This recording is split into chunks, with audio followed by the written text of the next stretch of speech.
I have to hang out with the Russian mafia at times. I had to enter the world of intelligence. I had to enter the world of arms dealers and spies. If you see something unusual taking place, ask who benefits from it. Saying no is often the most courageous yes to yourself, exactly what you did. They were built for one purpose, which was to kill millions of people, mostly Jews and homosexuals.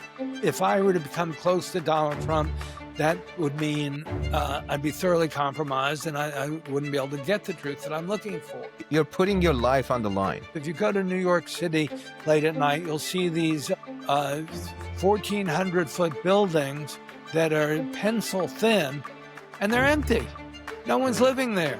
They're there to launder money. It reminds us how small details often reveal massive truth. I was discredited. They came after me. I was sued for $30 million. You work with sources who are complex, sometimes brilliant, sometimes manipulative. How do you separate truth from agenda? They want money and power, and they're doing things that are advantageous for them politically that may be wrong. How can ordinary people apply that mindset when choosing a job, evaluating a business partner, or even deciding who to trust? All those guardrails were being thrown away one by one by one. What 3 questions instantly tell you if a lead is real or a waste of time? I finally proved them to be true in my book, Den of Spies, that the Republicans sabotaged the 1980 presidential election by making a secret deal with Iran in which they said, don't return the hostages. Your books have examined some of the most powerful systems on earth. Congress has no right to make laws that will restrict freedom of speech or freedom of the press. You've been at the center of controversy, criticism, and praise. The more I got into journalism, the more I realized that there was a very slippery slope in terms of trying to get the truth. 3-time New York Times best-selling author, investigative journalist, and one of the most fearless voices in modern political reporting.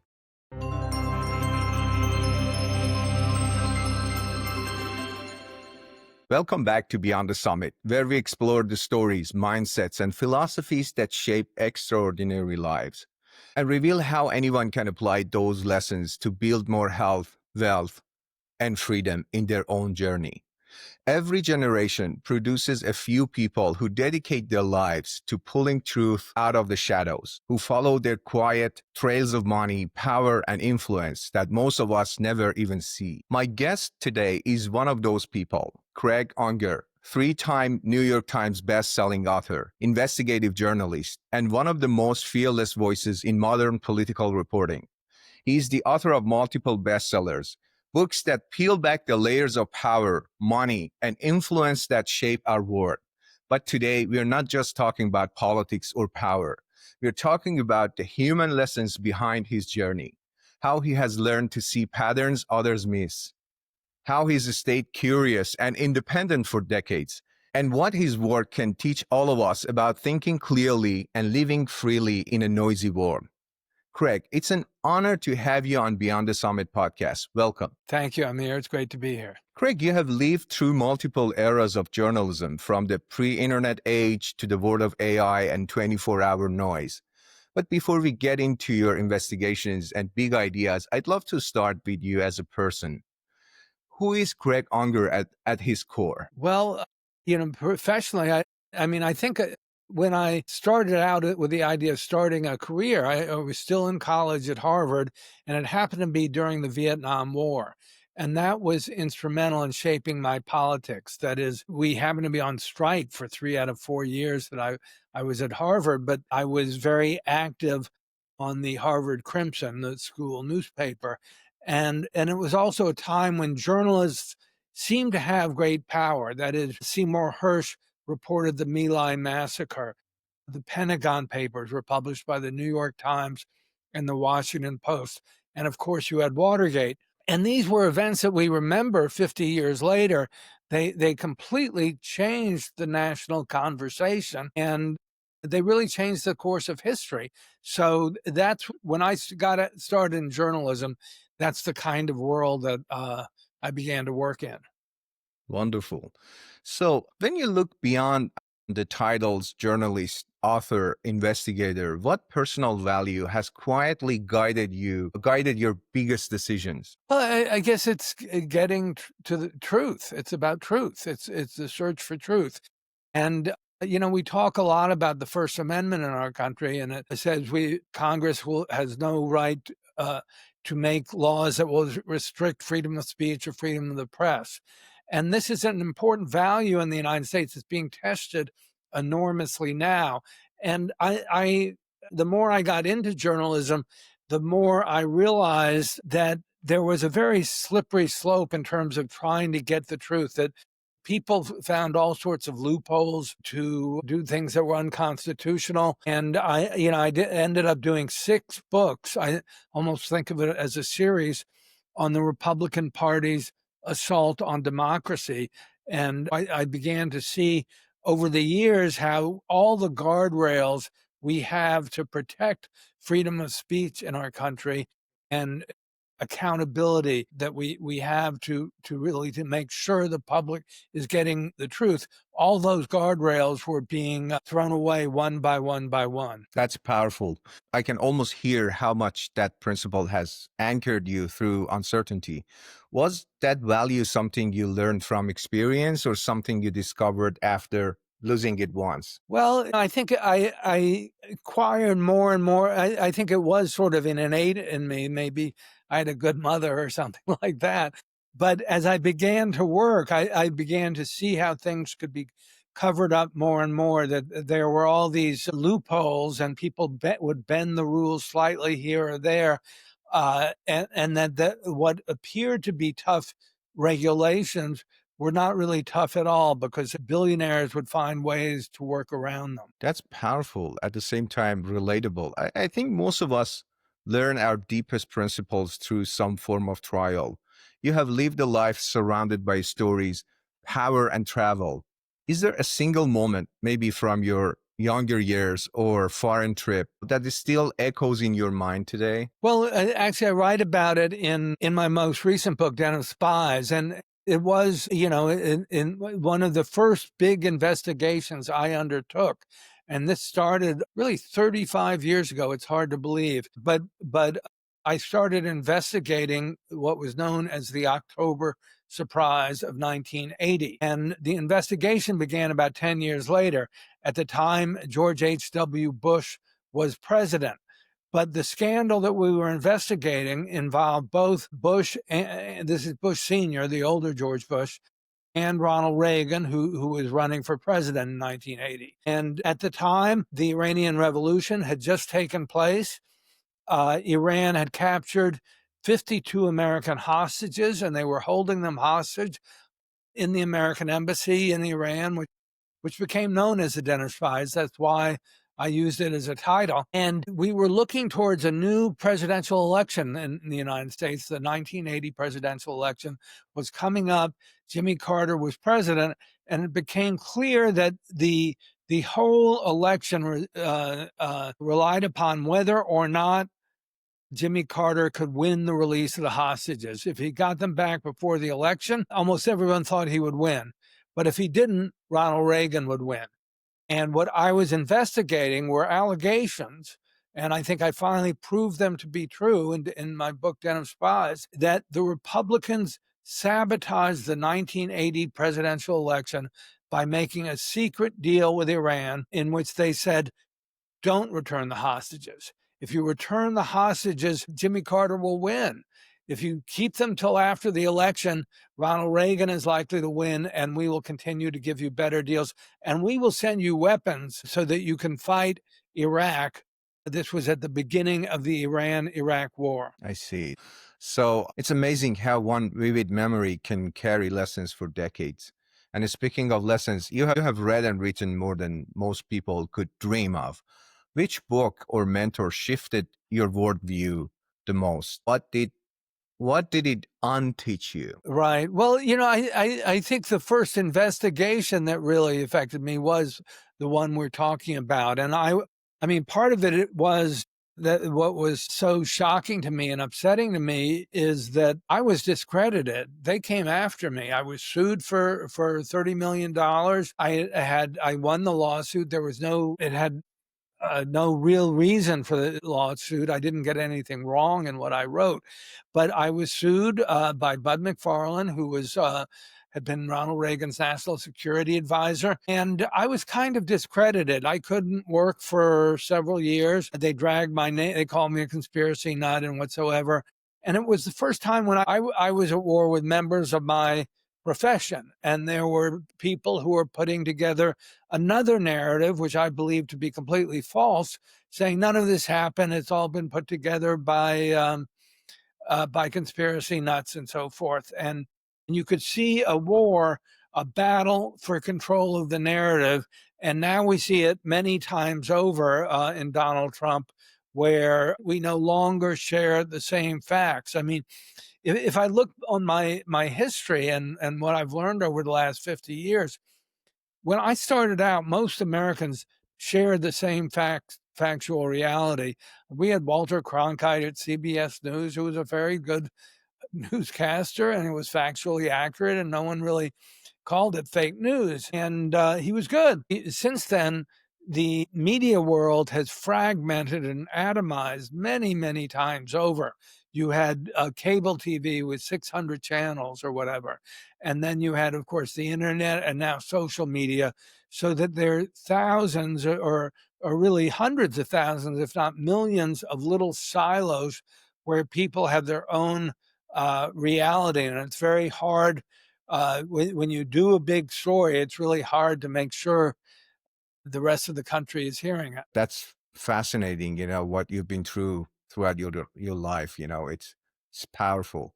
Now that we have met Craig Unger, the human being, let's unpack how you think, because your ability to spot patterns, to follow threads that others ignore, that's something anyone can learn from. When you begin a new investigation, what three questions instantly tell you if a lead is real or a waste of time? Well, I mean, one is I don't know instantly the answer always. And sometimes I can go down rabbit holes for weeks at a time and say, oops, it didn't work out.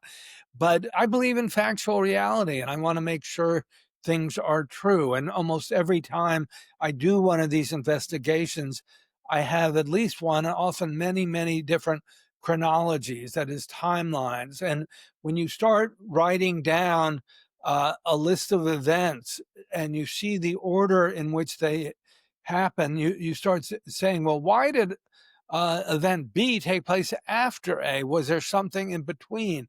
And sooner or later, you get to questions of causality, of who, how, and why this happened. And that starts to inform the direction you take in your investigation. Interesting. That's such a clear system that you have. I can already see how that applies to business relationships, everyday choices. You often say, follow the money, then the access. How can ordinary people apply that mindset when choosing a job, evaluating a business partner, or even deciding who to trust? Wow. Um, I'm thinking, you know, part of it is documenting things and getting second sources, getting backup, corroborating what various sources tell you. I've had a lot of work with sources who are very, very dubious, and you have if one of your sources is a criminal, well, you're going to be attacked just for quoting them. You will be discredited. So you better make sure that the person you're talking about is really knowledgeable, and you'd better get another source to back him or her up. In the course of investigating the October surprise, I had a very problematic source, a guy named Ari Ben Menashe, who was sort of a rogue Israeli agent. And to prove what I was trying to do, I had to enter the world of intelligence.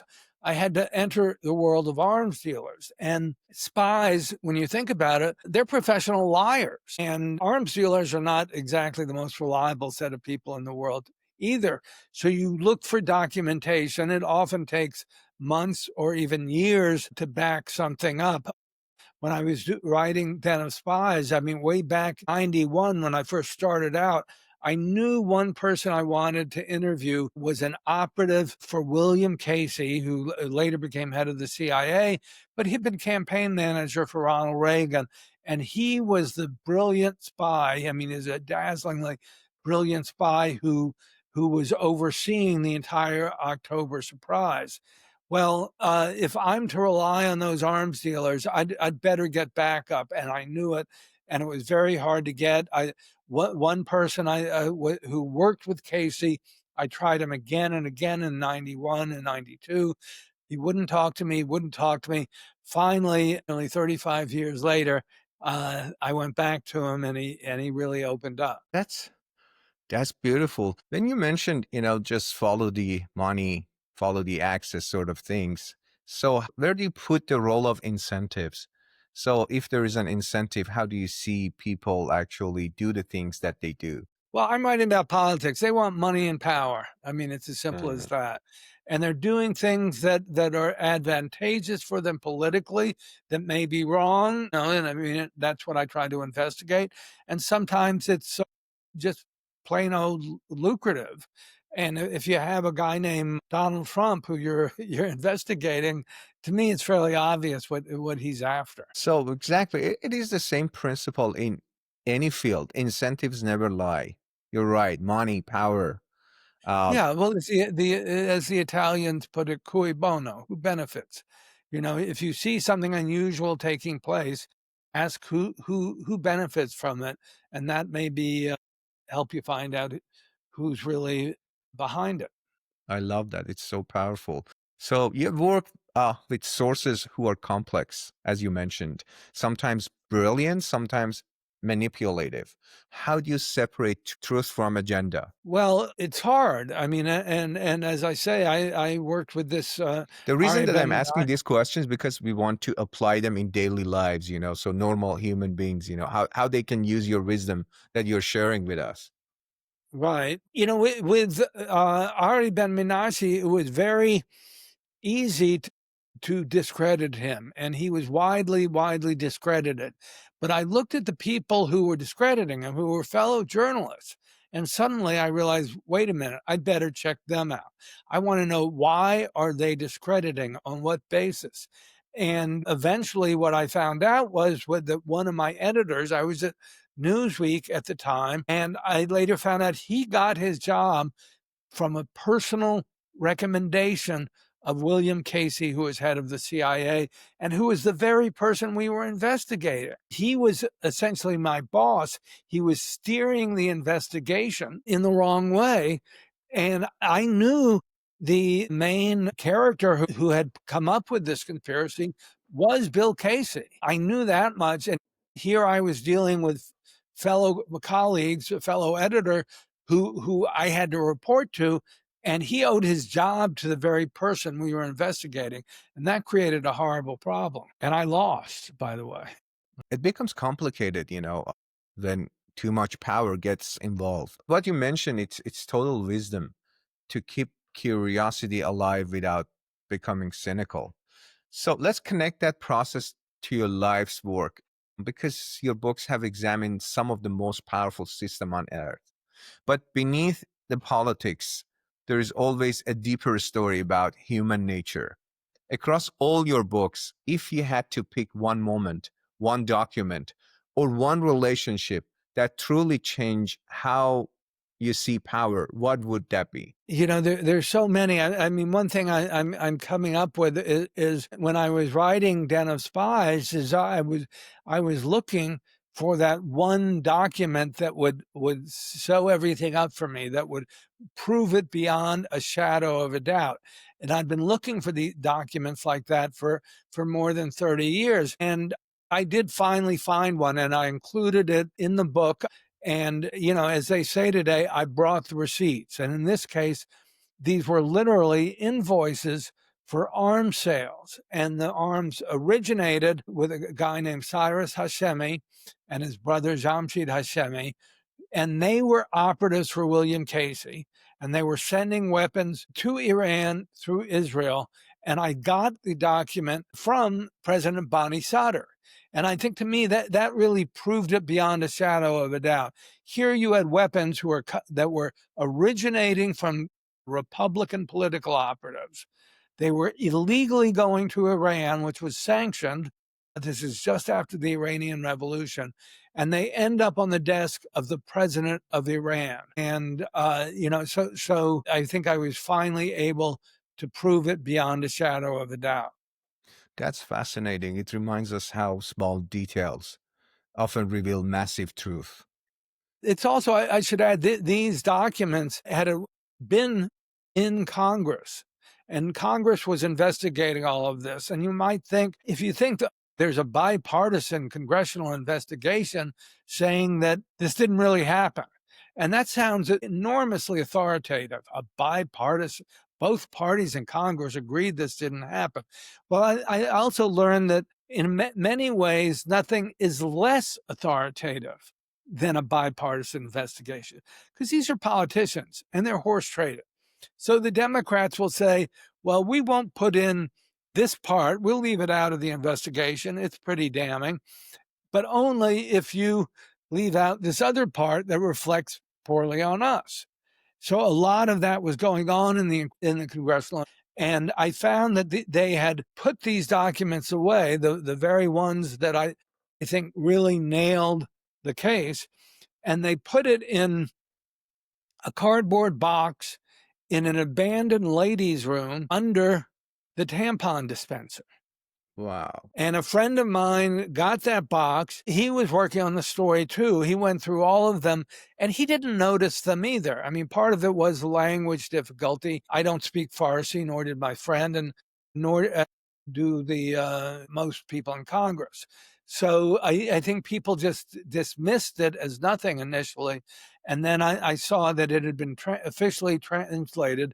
Congress does have official translators for investigations like this, and it finally became clear to me what it represented. Fascinating. I'm still digesting, what has happened. Oh my God.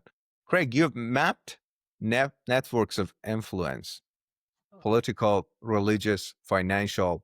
What's the most misunderstood mechanism of power that people should recognize in their own lives? To me, it's really about getting to the truth, getting to the bottom of things, and confronting people with that truth, which is often very, very hard because a lot of people have reasons to bury the truth, and you kind of have to keep at it again and again and again.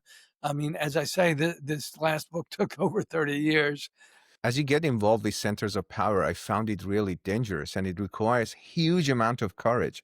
So where is the source of courage for you? Uh, Because you you're, know, you're putting your life on the line in a way. well, that's kind of you, and I mean, there are real risks. As I say, I was sued.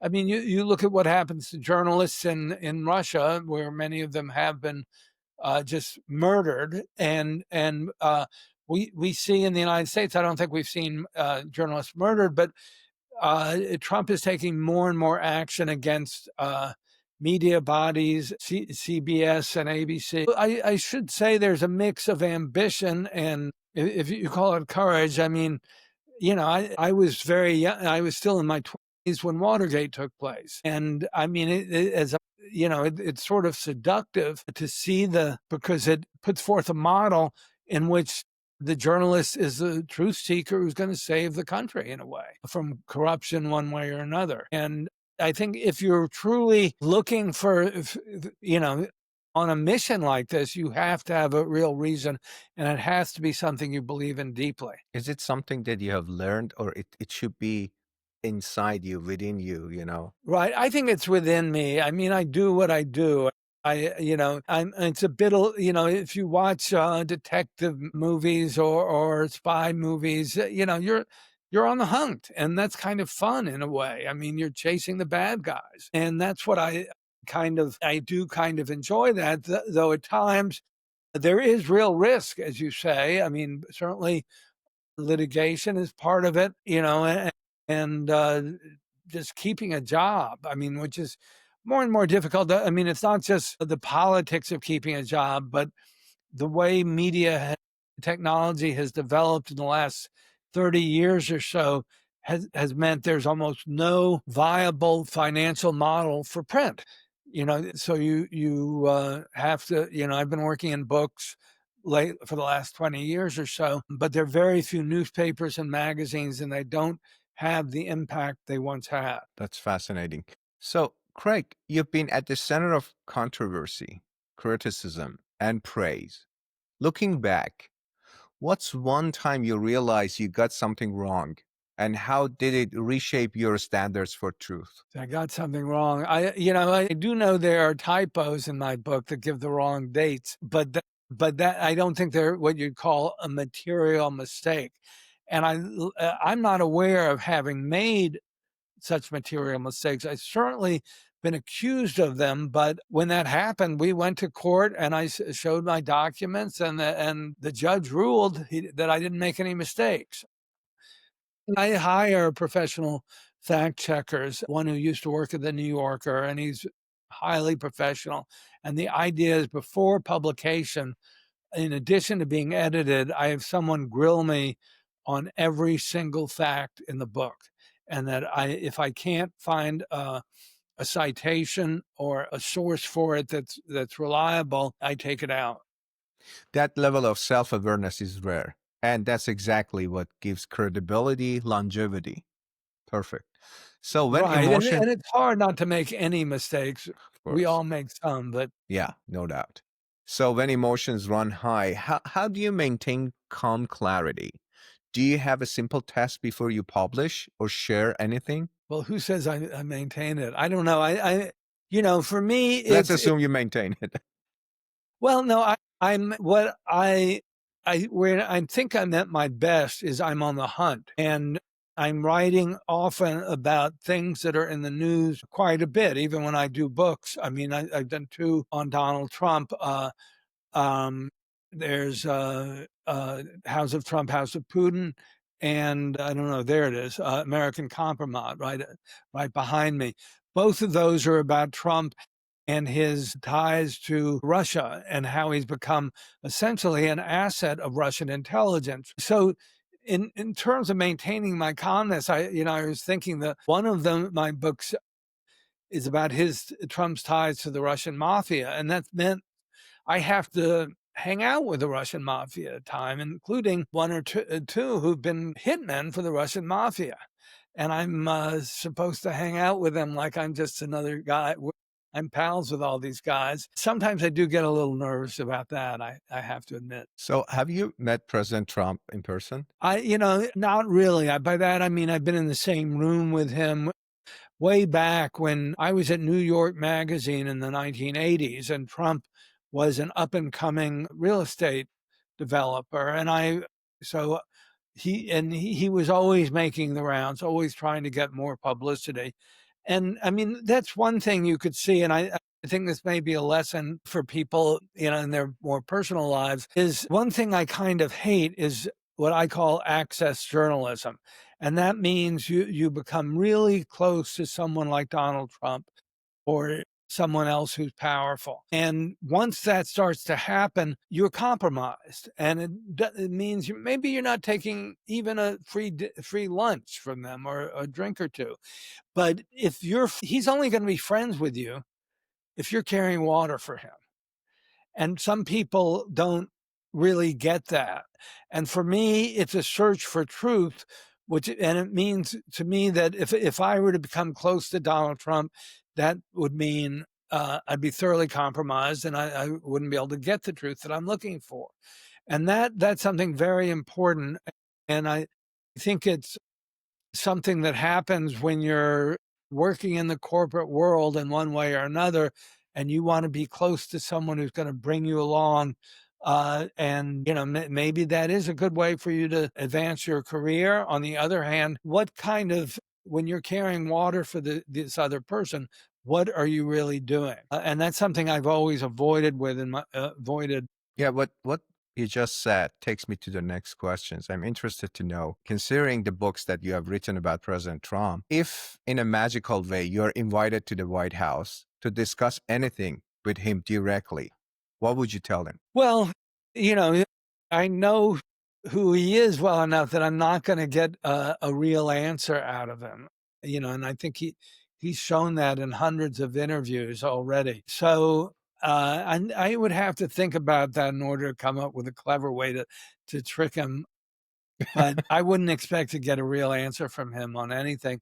And I mean, sometimes as sort of pro forma, when I'm digging up something about someone, even if I have all the goods, I have to go back to the subject, the person I'm writing about, and give him or her a chance to respond. And sometimes maybe they'll come up with something that is worthwhile to include, sometimes not. Thank you, Craig. So now let's zoom out. You've spent your career chasing the biggest stories, but every great investigator also learns how to protect their own energy and freedom along the way. Journalism can be exhausting. Deadlines, controversies, lawsuits, long nights. What rituals or boundaries help you stay grounded and healthy in such a high pressure world? I'm not so sure I'm terribly good at this because with books, I'm always pushing the deadline. That is, you know, you, when you sign a book contract, normally I have a book proposal that's quite substantive, and I know what the book is going to look like. But for whatever reason, I don't make my deadlines, but it's always a last minute rush. So I often have weeks where I'm working, I don't know, 12, 14 hours a day, 7 days a week for 2 or 3 weeks at the end when I'm finishing a book. And it does put a lot of stress and pressure on me. And I wish I had a better way of doing it so that I didn't save it all for the end. So deadline and timeline is something, but managing stress and energy, how do you deal with that? Well, not not very well, I'm afraid. It was better back in the days when there were magazines and newspapers. You'd have, I'd have a deadline every week, and it wasn't so bad. So, the last day of the week, while I'm on deadline, I'm typing away frantically to meet my deadline, and maybe you'd put in a 12 or 14-hour day once, and that's it. It's much worse with a lot longer project like books because there you don't have someone, a regular editor you're talking to every day. I mean, I think it helps if you have a partner or someone or an editor or colleague who will give you deadlines that you have to meet. But this is probably the biggest problem in just in terms of staying healthy. I mean, is that I end up having long sleepless nights and many too many of them, and I'm not getting any younger. That's real life and that's reality. Thank you for your honesty. You follow the flow of money on a global scale.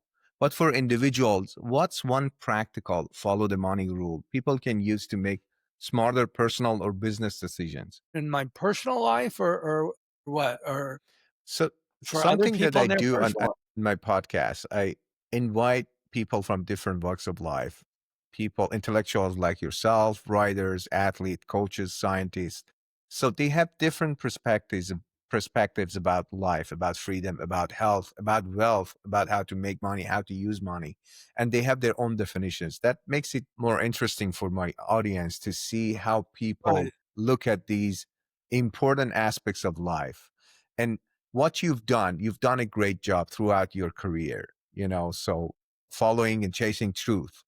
But on daily basis, so you apply some of these principles. That's what I'm trying to bring out Right. in order to add value to the audience, that they're not necessarily following politics or power of money, in the sense that you're doing, but they want to see, if they want to apply your principles in their daily lives, how they would be able to do that. Right. Well, I am probably terrible at applying those principles to myself in my So personal you are a daily life. that makes you a perfect And candidate. when it comes to following them, I immediately thought of I'm talking to my tax person, and she's wonderful, but without her, I would be a mess. I don't think, and she has to tell me specifically what to do. And the same with my, portfolio advisor. I realize one of the big differences is for me when I'm writing one of these books, I feel like I am writing something for history and for that America has to know its history, and we don't. lie about our history, and I want to correct those lies. And I think whatever happens to me, if I have a legacy, it'll be the books I left behind. And these were the dark, that I've shined a light on the dark corners of American history that no one else has really investigated. When I'm looking at my personal portfolio, I don't have that impetus. I mean, the impetus should be that I want to be financially secure. I want to be able to retire and still have some money left. Right. But for some reason, I think other people are better equipped to do that. And To, I'm also wary of having a little bit of knowledge. And when it comes to investing, and a little bit of knowledge can be worse than having none. thank you for very honest feedback that you're giving us. But to be fair, I need to mention this: what you're doing, your great, huge projects that you've been doing, your books I'm talking about specifically, investigations. You have dedicated your life and your career, every minute and every hour, into those huge, as you mentioned, in a nice way. So you're making history, and that's going to be your legacies. It's fair not to be able to, so I'll put some time on the other aspects of your life because you're so much involved and dedicated and Right. focused on what you're doing. Yeah, I understand that, and that's very fair point. Right. But I should be spending more on my own personal finances, is the sad truth. Because I'm 76 years old and I'm still working hard, but I don't know, how many more years do I have? We'll find out. Perfect. Something that you've always valued is independence. How do you say no to things that compromise your freedom? And what advice would you give to someone afraid of losing opportunities? Right. Well, you're absolutely right. I do value my independence incredibly highly, and I realize uh, when I got out of college, I was on the school paper at Harvard, and the natural next step, and this was true for many people who worked on the Harvard Crimson, is you go to work, you get an entry level job at the New York Times, and I was certainly offered that, but and it looks good on your resume. Hey, I work at the New York Times. But I also realized I'd have no freedom there whatsoever. It would be an entry level job. I asked what it was, and I was to be a copy boy. This is before computers and all that stuff. That's how old I am. But a copy boy, you know what a copy boy did? That you'd have the reporter who would write the story and type it all out, and he would give the reporter um, the copy, 5 or 6 sheets of yellow copy paper, and then I was supposed to take it to the editor. Well, that's it. That's not good enough for me. I wanted to go out there and break big news stories. So I worked for the so-called alternative press in those days in the Boston area. I ended up starting a magazine in Paris called the Paris Metro, which was a wonderful fun, and it lasted 3 years. But we did some terrific work. And when I came back, I ended up at New York Magazine and then Vanity Fair doing investigative reporting. And they both gave me a wide berth in the sense that we'd agree on a story, and I might spend 3 or 4 months investigating thing. They would send me all over the world. Magazines don't do this anymore. They don't. You don't get to travel all over the world anymore. But in those days, you did, and it was kind of wonderful. And I would do 3 or 4 of those books a year, and eventually one of them would lead to a book idea, and that's what I've been doing for the last 20 years or so. So true. Saying no is often the most courageous yes to yourself. Exactly what you did. Before you accept any big project, what question do you ask yourself to test whether it aligns with your deeper purpose? Right. Well, I mean, it was very clear to me with the New York Times that one, it would be more prestigious than working for some much more prestigious, and no one would dare question, oh, why did you work for the New York Times? Well, it's the leading paper in the United States. Where else am I going to work? But for me, I realized it would take me 3 or 4 years working there before I'd be in a position to do the stories I really cared about. And instead, I was only, I think, 22 years old back then. I could do whatever I wanted for these smaller alternative newspapers. Smart decision. You have helped people see manipulation at global level, but it's just as important to spot in our daily lives, from news to marketing to relationship. From your decades of experience, what are the common manipulation patterns that people should learn to recognize in everyday life? Yeah, well, I do run in a lot into them, and I mean, probably, I'm trying to think of one. One thing I was able to see is how people work around loopholes that allow them to get away with murder. I mean, part of it that I wrote about recently was Donald Trump involved in money laundering. And what I was able to prove that the Russian mafia laundered their money, billions of dollars, through Donald Trump's real estate.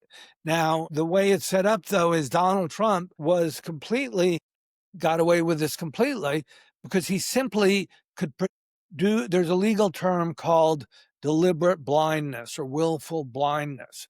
And by turning in a blind eye to the people he was dealing with, I mean, these were people who were doing sex trafficking, who were involved with the drug cartels. But Donald Trump didn't ask, oh, where did you get your money from? Did you get it from the drug cartel? All he has to do is pretend he doesn't know that they're bad guys.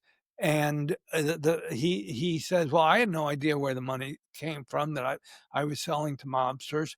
And it's Let's very make it a hard. little bit challenging. Isn't it the nature of business? If you want to successful in business, just do your business, regardless of, what are the sources. Just it's a question. Wait, for me, wait, are we talking No, about no, you're Trump? mentioning, Donald Trump, so he was not asking. So was it his job to ask the source of money, or he had to focus on his business?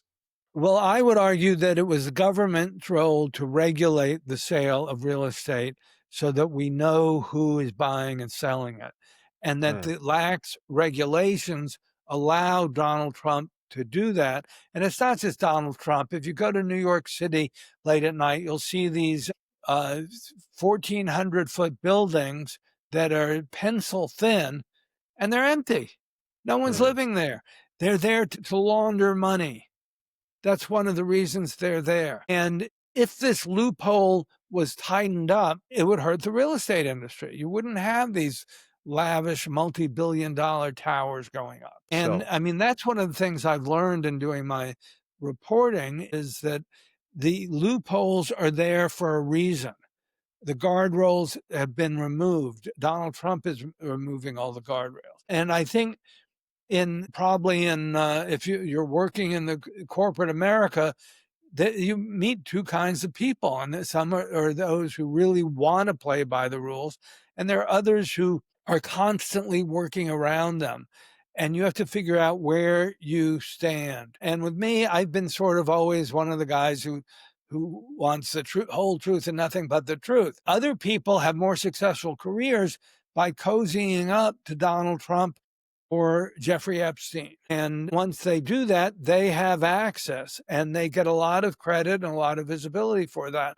And I suspect there are variations on that theme that take place in the corporate world, no matter which field you're working on. Craig, if you had to create a simple source reliability ladder for people, how can someone tell if the information they're consuming is trustworthy? Well, I mean, it's always going to be a judgment call one way or another, but you have to get as many sources as you can. You have to you know, one thing is, one of the points I was making is those rogue Israeli agents are all there. There's a difference between not being knowledgeable and being reliable.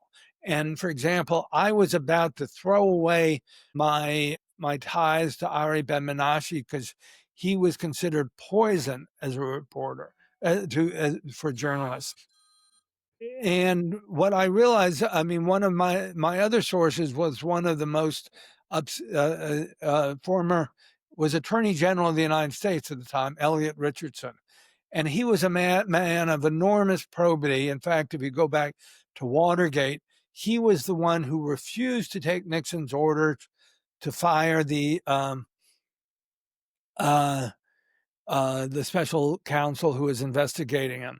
And what I learned from Elliot Richardson is sometimes, often, the biggest criminals are the most reliable people, because who knows more about crime than the criminals? So if you look at the case of John Gotti, who was a famous Italian mobster who was finally convicted, when he was there was only one witness against him. And the witness was named Sammy the Bull Gravano. Sammy the Bull Gravano had killed, I believe it was 19 people in cold blood. He was a ruthless, cold-blooded killer. He had already been convicted. And we're supposed to believe him? Well, the answer is yes, because there was enough corroborating information that John Gotti was convicted and sent to jail for the rest of his life. So sometimes it is worth, things are exactly the opposite of what you think, that it's the bad guys who really know the most. I mean, spies are professional liars, but they know an awful lot about intelligence. So that's the world I'm dealing in. Uh, all I can say is as much corroboration as possible is needed. That's so valuable. In an age of noise, learning how to weigh truth is a survival skill, in my opinion. For a young person who wants to be hard to fool, what 30-day practice would you assign? Well, again, it's looking at every source imaginable and questioning the reasons why are people saying what they're saying. I think I told you one of my editors at Newsweek ended up owing his job to Bill Casey, who was the very person we were investigating. He didn't tell me that. I didn't find it out for years later, but it was one of the reasons the editors on top of me were not allowing me to go ahead with my investigation. So you have to be alert to uh, various possibilities like that. Things are not always as simple as they seem. Yeah, questioning, and then asking questions and finding the incentives behind people's actions. I put it that way. Love that. Wisdom as a daily exercise, not a destination. We have talked about power, truth, and resilience. Now I want to bring it home to creativity, optimism, and legacy. So you mentioned about legacy, your books, that you love to live them as your legacy. Walk us through a day in your writing life. What does the first 90 minutes look like? And what never changes no matter how busy you get? Well, I always look at what I did the previous day. I try to get up early. It's all on computers. Now, I mean, when you have the advent of artificial intelligence, and I'm trying to figure out the best way of using it, I mean, which is sort of extraordinary. It's amazing to me that, I mean, this is all within the last few months, really, that I can start out doing that, doing work that might have taken me 2 or 3 months, and I can just feed it in and get something back. But I also know you can't trust AI, and you have to double check everything. And that's a big thing. So I am just coming to terms with this, and this is all new to me. But and then you have to check everything out I mean, to me, that's the start of the process now. But I will then try to pursue to see if they're giving me good information and what it all adds up to. What I see is discipline, and discipline can be the most creative part of the process. Craig, what I love about all your responses is that you're living and breathing what you've been doing in the past couple of decades. So in all your responses, I can see there is something that you can connect it to your projects, to your books, your experiences, what you've been investigating. I love that. Truly, you have dedicated your life into what you believe, chasing truth. Well, thank Okay. you. I really appreciate that. Okay. So you have spent a career exposing corruption and deception, yet you often sound hopeful. What has made you more optimistic about people? Well, I'm not sure. I have very mixed feelings. I don't know how. I feel we're in the middle of a war of sorts, and people don't really acknowledge it. I mean, and to be honest, I'm a little depressed about how well educated the average American is and where they're getting their information from. And I mean, I would love more than anything to penetrate that world, but I know that when I write these books, I would love to change people's minds with my books, but I don't think Republicans in Iowa are reading my books, and I do have a following, but it tends to be I'm speaking to the converted more than I would like to, and I would love to be able to get some space on the other political side. Fox News is not going to have me on. So, what do you think the solution is? It can be about United States or any other countries that people are relying on the mainstream media. They're getting their information, from those media that they're biased in a way toward this faction or that faction, this party or that party. We all know about it. So, your books is one part of the solution. How do you think, average Americans can increase their awareness about their environment, about what's happening around them, and how to distinguish between right information, wrong information, fake news, reliable news? Right. Well, I think it's really, really hard. And I'm sure I've made the error of retweeting something that was erroneous once out of a couple of thousand tweets. But I think the answer in the long run is I think that Silicon Valley has to be regulated, and it's not. I mean, because I think it is such a difficult thing for the average consumer to do, to figure out what's true and what's false, regardless of your bias. Even if you're, I don't know, really up to the news, people will get something in your news stream that's false. It just happens too often. The Russians have thousands of hackers who are constructing bots to do precisely that. So on a large scale politically, and unfortunately it's not going to happen in the near future, but Congress has to regulate Silicon Valley, because as a reporter for the books I write or for magazines I've written for, I can be sued for libel. And I think that's as it should be. I think our libel laws are relatively fair, and they mean that you can't just make up a lie and defame someone. I mean, if you do, you can be sued. And that is as it should be. But truth is always a defense in our libel law. And that's a wonderful, wonderful thing. The problem is that these rules don't apply to social media. So if the same thing that got you sued in print were to appear in social media on X, as it's now called, or Blue Sky, or one of those, you can't be sued. They can't. Blue Sky and X can't be sued. Those are the laws. It's considered very much like a private telephone conversation. And I think those regulations have to be toughened up. I believe they are in Europe to some extent, but otherwise it's just up to you, the individual, to separate truth from falsehoods as you get your information on social media. I appreciate that. Yeah, that's a fair point. And every individual has to, invest personally in order to raise awareness. Now that takes me to the next question. If someone 25 years from now reads one chapter of your work to learn how to think, which one should it be? And what should they do right after reading it? Right. The first thing that comes to mind when you say that, and this is my newest book. Where is it? There it is. A Den of Spies. The epilogue is the most personal thing I've ever written, and the whole book is more personal than my other books because I'm a character in it. And in investigative journalism, they always say, "Don't write about yourself. It's not about you." In this case, it was about me because I had been quashed. I had been discredited. I'd been, labeled a conspiracy nut. And I came back after 33 years to prove that I was right. And so it's a very personal struggle in a way because I take it seriously being criticized like that. And in the last chapter, the epilogue, I write about truth in a way because and this goes back to my childhood when I was about 14 years old in eighth grade, my father took me on my first trip to Europe. And when we got to Germany, we went to the Oktoberfest in Munich, and then right in the suburbs is a place called Dachau.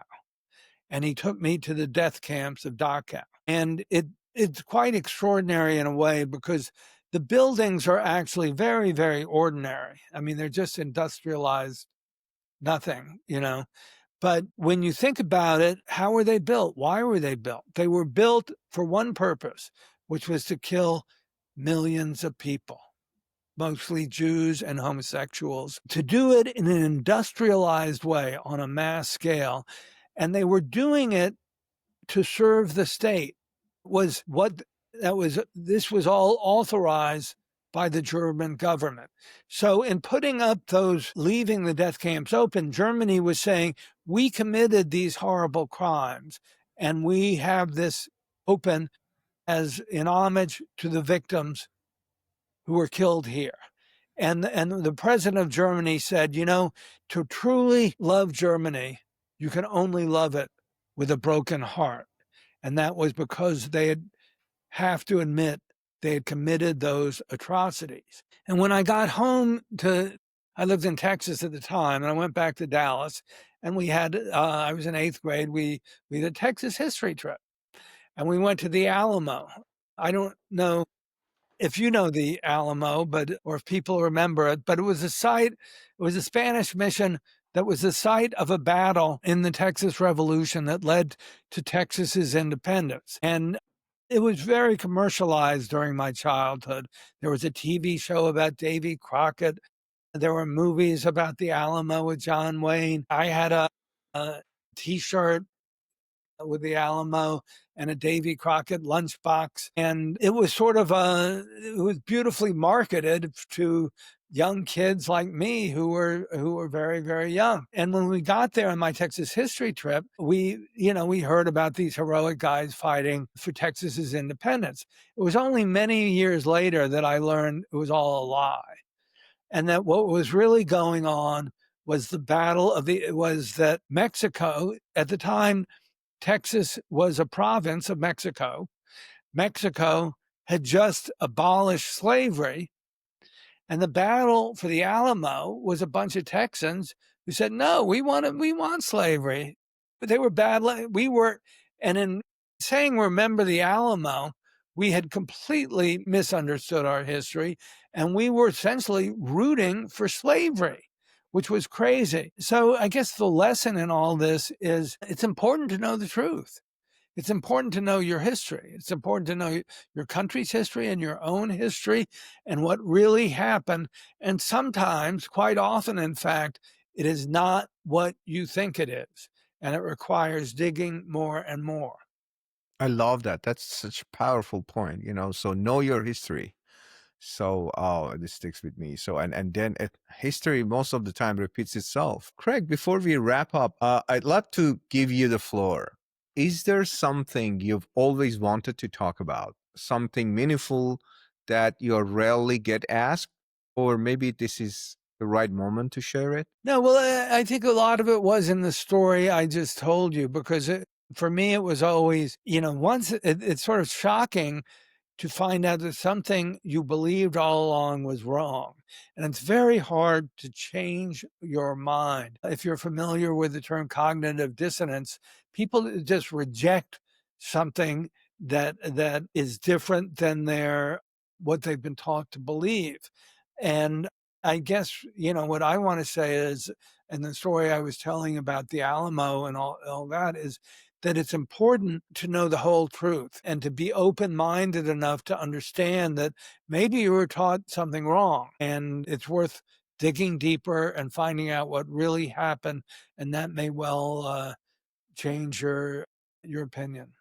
Thank you. That's powerful. It's always fascinating when a conversation opens a window to something deeper, something rarely heard. Craig, we've always end Beyond the Summit with this for everyone listening, students, parents, creators, professionals. If you could offer one simple action they can take tonight to build more clarity, more freedom, or more integrity in their lives, what would it be? Yeah. To me, the guiding principle is getting to the bottom of things, finding out the truth. And always think is you can't really figure out the next step until you know what's happened before and what people's motives are, why they've done what they've done, if you've been told the true story or not. And, I think that's what's important. That's a perfect note to end. Small actions that lead to lasting freedom.